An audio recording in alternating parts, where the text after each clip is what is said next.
you're going to do a lot of work, then it's going to be situational. Simple is really good.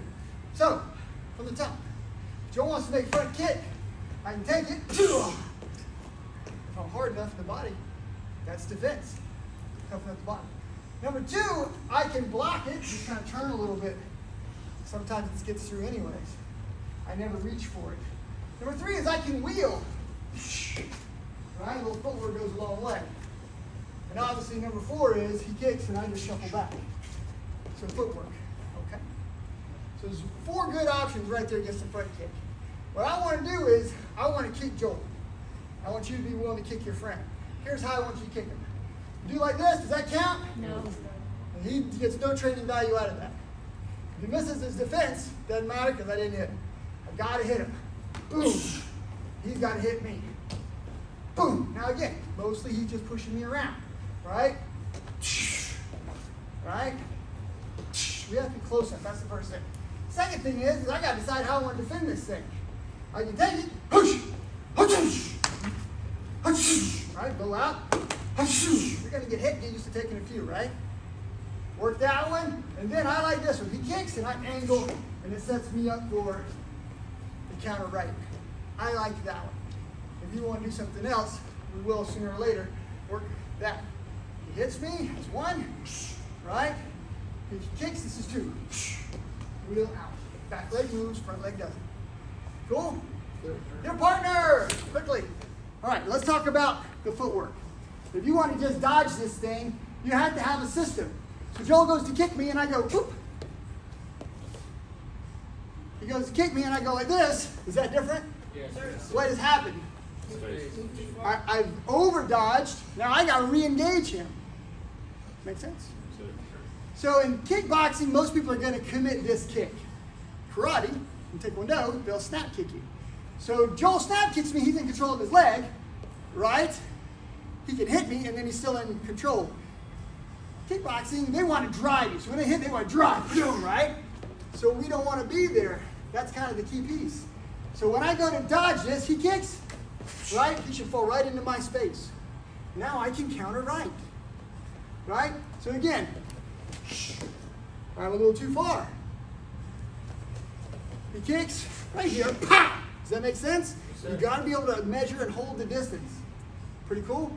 If you want to counter kick, it's the same thing. He goes to kick. I go back too far. Now he can dodge my kick because I'm in maximum range. I want him to fall into the bubble. So right, he kicks. I want to get yeah. Right? Small motion. Right? Right? Whatever it is that you want to do, whether you want to kick the leg or kick into the head, you can't over dodge. You expect to get your kick off. Should be close enough. You got to be able to learn to measure that. Play with that. Exercise that. Experiment with that. Ready? Make them miss by an inch. Go. So Joel makes the first kick, he nails me. Right? He makes the second kick and I hop, pow. He makes the third kick and I shift and I drive back. Can we do that with our front kick? So again, how do I do that? Think about where this foot is. He goes, and he makes a kick and I shift. I can throw the back leg because it's a small shift. Or I leave the leg there. He kicks and I go here. Now I can front leg him if I want to. Those are both legit. However it is that you want to skin that cat is fine with me. If I do both feet at the same time, then I'm set and ready to drop. The minute your foot leaves the ground and your movement back, you should be kicking. Does that make sense? Sir. It shouldn't be here, there. It should be ha, pam. I mean, it touches and fires, okay? Counter kick, or you can shift kick. Remember, if you step this foot back, you've got that. Raise your hand if you know you like being heavy on your feet. You want to be grounded for that power. All right. This is the deal. I'm here. Joel makes a big kick and hits me. Boom! I'm solid. No problem, right? I want to get this footwork a little bit. So he goes to make his big kick. I step back and then I just drive. Instead of doing this to the kick, which is kind of a speed demon kind of an approach, he's going to kick. I'm just going to leave this foot here and go back to that one. Okay, so the front leg becomes the back leg for the guys that like to power kick. Boom. For the guys that enjoy this very quick footwork, you can hit and spring back forward. I promise you, if you're a karate guy or a taekwondo guy, or you're fighting a karate taekwondo guy, that's the movement. Kickboxers, you're going to stay here, and they're going to take it. Take it. Boom! Boom! You're going to hit me again. Boom! Boom! They're going to hold that pocket because they want to stay in range. They don't want to try to run away too much. Just a different system for kickboxing. Kick, I'm going to catch and flick it back. Now, if he kicks me and I do this, that's fine. Strongest shin wins. Legit? That might be you. You might be like, my shins are freaking super tough. Right? So Dennis Alexio thought when he was fighting Stan the Man Longinidis. That's back in the 80s. Y'all probably won't remember that. Probably weren't even born yet. Bottom line is he goes to kick and you hit something hard, bang! You might break your leg or you might injure your leg on their shin, or they might kick through and hurt your leg. So I absorb. He kicks hard. He kicks hard. He kicks hard. Notice I'm absorbing it, balance forward, and then I flick it back out. Now, hands must stay up. When he kicks, I put my hands down, I'm probably going to get punched. Right? So he kicks, pow! I use that force forward to make my counter right. Here, pow! Does that make sense? It is a very, very fast counter right. Why is it fast? Because he's on one leg. Watch, his leg's not even down yet when I'm punching. Does it make sense it's hard for him to dodge that? Sure. He has to block or eat it. He's not in a base position where he can make good head movement. This is what he has, right? I go to kick, hands are up. Whatever you got side defense is what you have. Okay? So he kicks, my knee comes up high, kicks, right? If I come up low, he kicks, he's still going to hit me. I might catch the knee on me, but he'll kick me right in that leg most times if I just do that. If I kick, he kicks and I get really high, he might sweep and get down to the base leg. So kind of feel him out for where he's kicking you, okay? Leg shield. You go, I go. Option 2. For you guys that want to hold your position, right? You want to hold your position. Joel goes to kick. I really don't want to take it in the side of the leg, but I can take it. So he kicks me, pop. How many of those am I going to be able to take, really? 1 or 2. After the third one, I'm going to start limping, and I'm going to be slower, and I'm not going to want to kick. So he goes to kick, and I just flare out. Now he's going to hit up here where you've got deflection and the quad is strong. The common peroneal nerve is what goes dead. If you move the common peroneal nerve out of the way, when he kicks, you see it coming, and you just pop, pop, pow. I've held my position on his leg kick. Does that make sense? Sir. You flare into it, right? Pop, pop, pow, right? He kicks, I kick back. Does it make sense? If you want to hold your position, this is a good defense. Again, big guy kicking smaller guy, I like to do this, or even worse, he kicks, I like to angle out of his range so that I can absorb some of that on the move, okay? But you guys got to decide what works for you. You want to hold your position, right? I go to kick Joel, he flares, right? He kicks, I flare, he kicks, or I kick, he kicks, right? He chooses not to kick, he feels that one. I choose not to kick, boom, I feel that one, I'm like, okay. I didn't do the defense. Make sense? Sir. All right. Flare. Take it on the top of the quad. Go. In chess, there's always the next move. Right? There's always a second move or a third move until you're in check. Then you're out of moves, right? So I kick Joel. He makes high guard shield, right? Boom. All right. What should I do if I still want to throw the low kick and I know he's a pretty good defender? Kick the base leg. I kick him the first time in his leg. Okay, let's see if he does it again. Pow! When I bust that leg, okay? Now, you can do that in this class, but be respectful, right? Number 1, you might sweep them, which is kind of cool. But number 2, if they roll their ankle, you're probably going to break the leg. When I say break the leg, the ankle goes this way, this little small bone on the outside tends to take all that damage and just pops.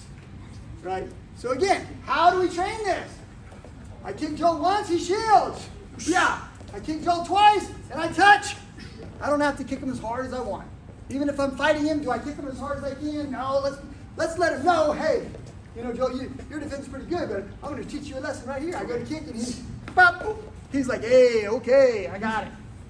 And it's down around the ankle. that make sense? Sir. Pretty cool? Sir. All right. Every move has a counter move. So that makes go Kimbo friends. You can always check the kick, right? He goes to make front kick and I can stuff him here. He goes to make round kick and I can stuff him here. I just stick the foot in the way. You can always do that. Here's what I don't want you to ever do. He goes to make front kick and you try to do this. You're going to get hit, or you're going to hurt your hand, you're going to hurt your fingers, you're going to hurt your wrist, something's going to happen. Don't reach for the low kick. If he goes to kick to the side of the leg, you might catch me doing this sometimes, right? But I'm not trying to actively block it. You know, if you're a Kyokushinkai guy and you want to active block this sort of thing, he double kicks. He does double kick or he does question mark kick. You just got eaten. Make sense? Sir. Sir. So I'll show you. I got my hands up. He throws low, high. Low, high. I'm okay. He throws low, high. I just got destroyed. Does that make sense? Don't reach for the kick. Don't do that. He hits me hard. He hits me again. I'm like, all right, how much of that do I really want? I can take 1 or 2 of those. Pretty tough. I don't want to take 10. Unless you just masochistic, right? So Joel kicks, and I do this. Shoot. I drop the elbow. He hits the elbow. Not the outside of the arm, the elbow. Right? I pin it up next to my pelvis, and I turn my body into a C. Right? He kicks, I slightly move. It absorbs a little bit on the move. Make sense? Sir. So again, option 1, he kicks, I take it. Boom. Option 2, I just hold.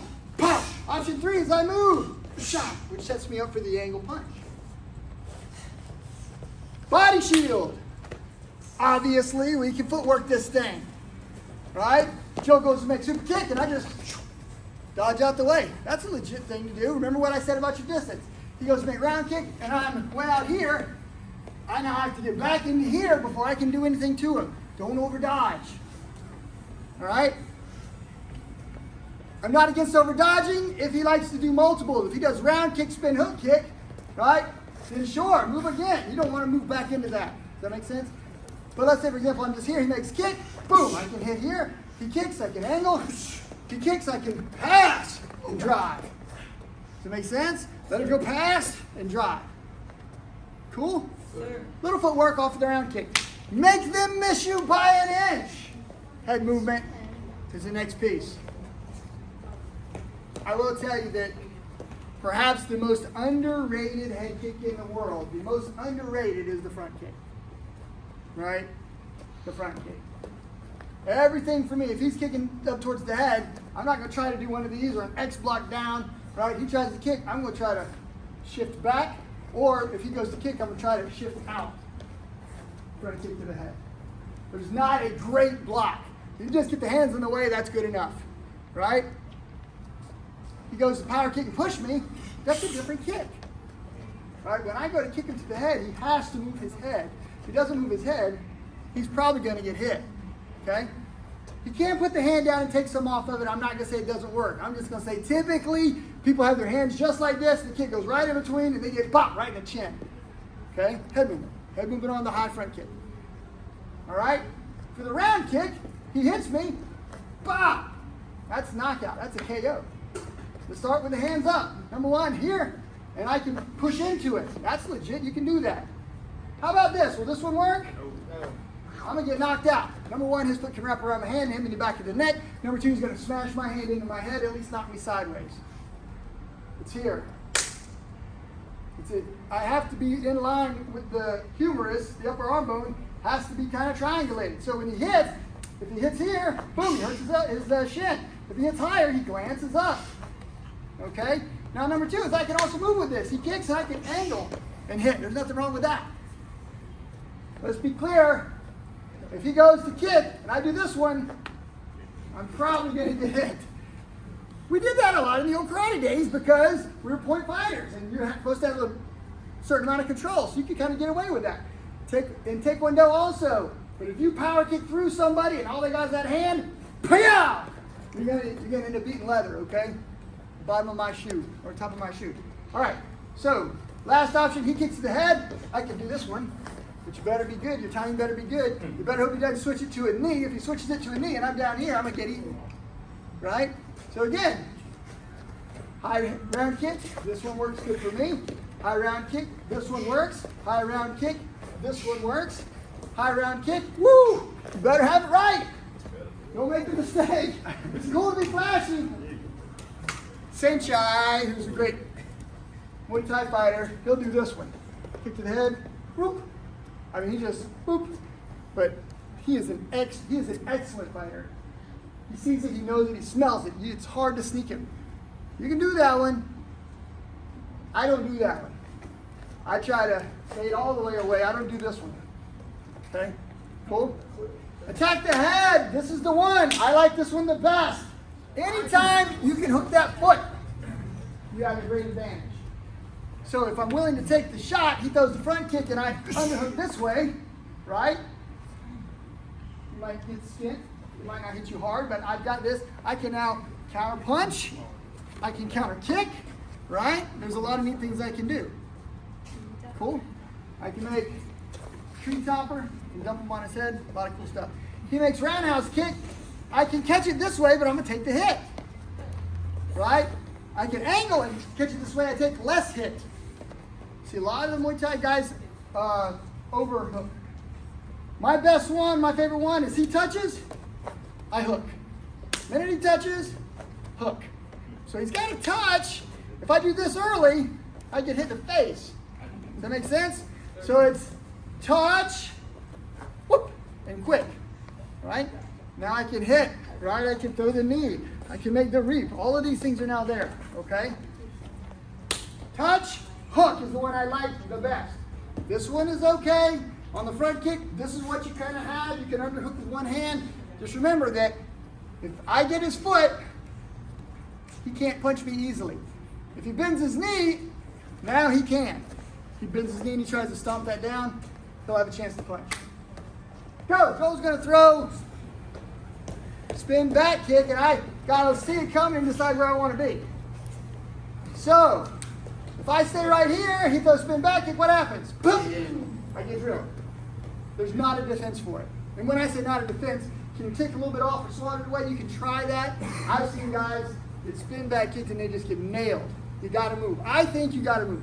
If somebody doesn't agree with me on YouTube or here in class, let's talk about it. But the bottom line is I say move. He goes to hit, and I move to this way, he can still hit me. That's not the right way. Support leg. You're looking at him, he turns his head, you move right to the support leg. Right? So he throws it full speed, and I go, whoop, lift, dunk, finish it, right? Or I can finish it the other way if I choose. Pretty cool? He'll literally throw the kick, and you just got to leave this hand here. This hand's kind of still up as slow as you can and legit still make it. I got to move to the hip. I got to be on his hip. Okay? If I do this, he goes to kick, and I do this, I get hit. If I do this and I move straight in, I get hit. If I do this and move the wrong angle, I get hit. So there's one way that really works for me, and I move to this angle. Okay? Now, could he have spun him and spin back elbow? He could have. There's always another move. Maybe if you want to defend a little bit against that, maybe he's good at elbows. He goes to a spin back kick, and I just keep this up for a second. Then I can even grab it before I lift or before I make a tree topper. Okay? Catch the spin back kick. Lift. Don't dump them hard, but dump them right on their neck. And I end up in this position, and I'm like, I can't lift it. He's too stinking big. What can I possibly do? Kick the leg. Kick the leg. As long as he can't move that foot. Now, he spins, and I get here. I can yank and lift him this way, right? You tree topper. Right? He makes spin, right? I can reap him this way. Right? He's going to fall right on his face. Right? Right? Okay? You notice I held his hand to help him rotate? Yes, sir. You can reap either way. It's legit. Right? He throws the spin, and I catch here, right? I can push this, right? And he will fall. There's lots of stuff you can do if you can't get the man up. Right? However, you're doing your squats. If he throws this kick, you should be able to lift him right to the ground. Right? Go right into your knee bar. Cool. Sir. Questions? All right, go get mitts. Go get mouthpiece. We got to fight.